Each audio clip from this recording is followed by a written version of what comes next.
Hello friends, welcome to taste sweet with ராணி.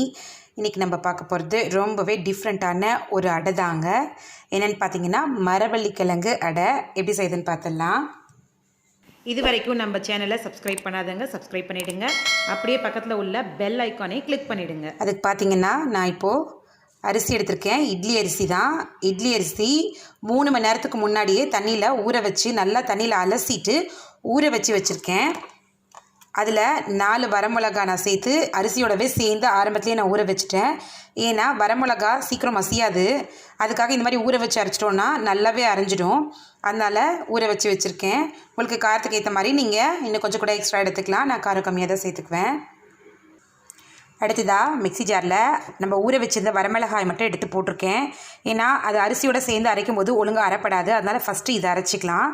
இப்போ இதோட 1/2 spoon சோம்பு எடுத்திருக்கேன். இதை உள்ளே சேர்த்துக்கலாம்.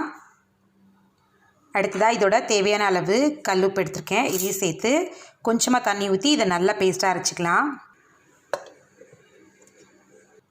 இந்த மாதிரி 3/4 வாசி அளவு மசிஞ்சிருச்சு. இப்போ இதில் அரிசி கொஞ்சம் கொஞ்சமாக சேர்த்துக்கலாம். நீங்கள் டைரெக்டாக கிரைண்டரில் போட்டு கூட அரைக்கலாம். நான் அரிசி 1/2 கிலோ அளவு எடுத்துருக்கிறதுனால தான் மிக்ஸி ஜார்லேயே அரைக்கிறேன். அரிசி சேர்த்துடலாம். அரிசி சேர்த்ததுக்கப்புறமா கொஞ்சமாக தண்ணி ஊற்றி கொரப்பாக இருக்கிற மாதிரி அரைச்சி எடுத்துக்கலாம். பாருங்கள், லைட்டாக கொரன்னு இந்த ஸ்டேஜில் இருக்கும்போது இதை இப்போது வலித்து வேறு பவுலில் மாற்றிட்டு அடுத்த பேட்சை போட்டு அரைச்சி எடுத்துக்கலாம். பாருங்கள், எல்லா மாவும் இந்தளவு அரைச்சி எடுத்துட்டோம். இப்போ எல்லாத்தையும் ஒன்றா கலந்து விட்டேன். ஏன்னா ஃபஸ்ட்டு பேட்சில் மட்டும்தான் காரம் உப்பு எல்லாமே இருக்கும். இது செகண்ட் பேட்செல்லாம் அரைச்சதுனால எல்லாத்தையும் ஒன்றா போட்டு நல்லா கலந்தாச்சு. இப்போ அடுத்ததாக ஃப்ரெஷ்ஷான மரவள்ளிக்கிழங்கு எடுத்திருக்கேன். மரவள்ளிக்கிழங்கு நல்லா ஃப்ரெஷ்ஷாக இருக்கணுங்க. எடுத்து தோல் சீவி தண்ணியில் நல்லா மண் இல்லாமல் அலசிட்டு கேரட் துருவதில் இந்த மாதிரி துருவி எடுத்திருக்கேன். இந்த மாதிரி துருவி எடுத்துக்கோங்க. இப்போ துருவி எடுத்ததையுமே அதே மிக்ஸி ஜார்லேயே கொஞ்சம் கொஞ்சமாக சேர்த்து லைட்டாக ரிவர்ஸில் ஒரு ஓட்டிக்கோங்க. தண்ணி சேர்த்து அரைச்சிக்கோங்க. இங்கே பாருங்கள், இந்த ஸ்டேஜில் ரொம்பவே கொரப்பாக இருக்கணும். இந்த மாதிரி இருக்கும்போது தான் கடிப்பட்டு சாப்பிடும்போது ரொம்பவே நல்லாயிருக்கும். இப்போ இதை மாவோடு சேர்த்துடலாம். பாருங்கள், மரவள்ளிக்கிழங்கும் மாவோடு சேர்த்து எல்லாத்தையும் ஒன்றா நல்லா கலந்து விட்டுருங்க. நான் அரிசி 1/2 கிலோ அளவு எடுத்திருக்கேன். அதே சேம் குவான்டிட்டி தான் மரவள்ளிக்கிழங்கு எடுத்திருக்கேன். ஈக்குவலாக போடும்போது தான் அந்த அடை ரொம்பவே டேஸ்ட்டாக இருக்கும். அதனால் ஈக்குவல் குவான்டிட்டியே எடுத்துக்கோங்க. இப்போ எல்லாத்தையும் நல்லா மிக்ஸ் பண்ணி விட்டுடலாம். லைட்டாக தண்ணி மிக்ஸ் பண்ணியிருக்கேன். இங்கே பாருங்கள், இந்த மாதிரி கொஞ்சம் திக்காக இருந்தால் தான் அடை ஊற்றுறதுக்கு நல்லா வரும். அடுத்ததாக ஒரு கடாய் வச்சுருக்கேன். ஸ்டவ் ஆன் பண்ணிட்டேன். இப்போ இந்த கடாயில் எண்ணெய் சேர்த்துருக்கேன். நல்லெண்ணெய் தான் சேர்த்துருக்கேன். நீங்கள் எந்த ஆயில்னாலும் சேர்த்துக்கலாம். எண்ணெய் சூடானதும் 1/2 ஸ்பூன் அளவு கடுகு எடுத்திருக்கேன். இப்போ இதை உள்ளே சேர்த்துக்கலாம். கடுகு உளுந்தம் பருப்பு. கடுகு பொரியட்டும். கடுகு பொரிஞ்சதுமே கொஞ்சமாக பெருங்காயத்தூள் எடுத்திருக்கேன். இதை உள்ளே சேர்த்துக்கலாம். பெருங்காயத்தூள் சேர்த்ததுமே 2 பெரிய வெங்காயம் எடுத்து இந்த மாதிரி பொடியாக கட் பண்ணி எடுத்திருக்கேன். இப்போ இந்த வெங்காயத்தை உள்ளே சேர்த்துக்கலாம். வெங்காயத்தை உள்ளே சேர்த்து லைட்டாக வதக்கிக்கோங்க.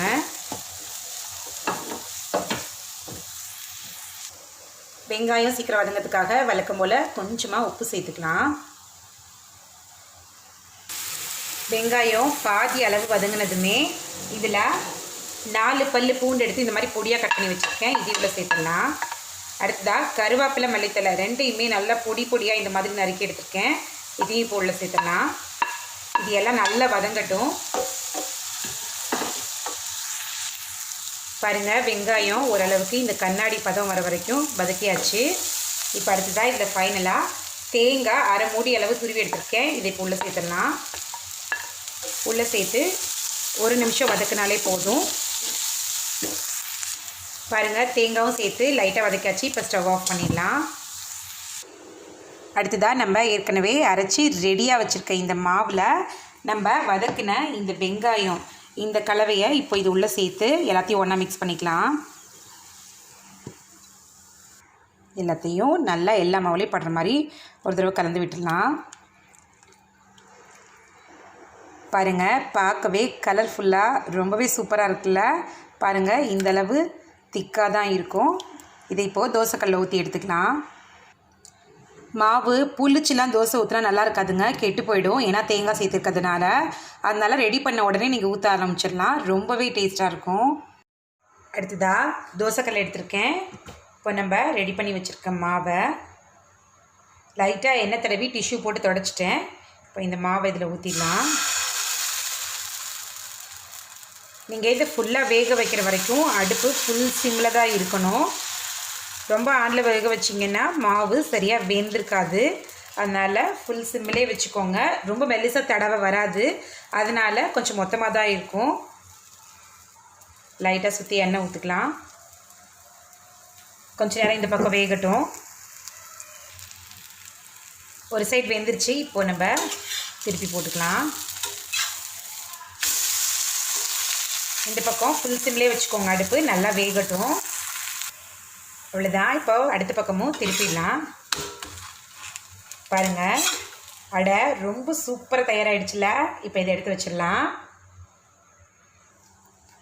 அவ்வளோதான், மரவள்ளிக்கிழங்கு அடை ரொம்ப சூப்பராக வாசனையோட பயங்கரமாக தயாராகிடுச்சு. நீங்களும் ட்ரை பண்ணி பாருங்கள். ட்ரை பண்ணி பார்த்துட்டு எப்படி இருக்குன்னு எனக்கு கமெண்ட்டில் சொல்லுங்கள். இந்த வீடியோ உங்களுக்கு பிடிச்சதுன்னா லைக் பண்ணி, ஷேர் பண்ணி, கமெண்ட் பண்ணி மறக்காமல் சப்ஸ்கிரைப் பண்ணிவிடுங்க. தேங்க்யூ ஸோ மச் ஃபார் வாட்சிங்.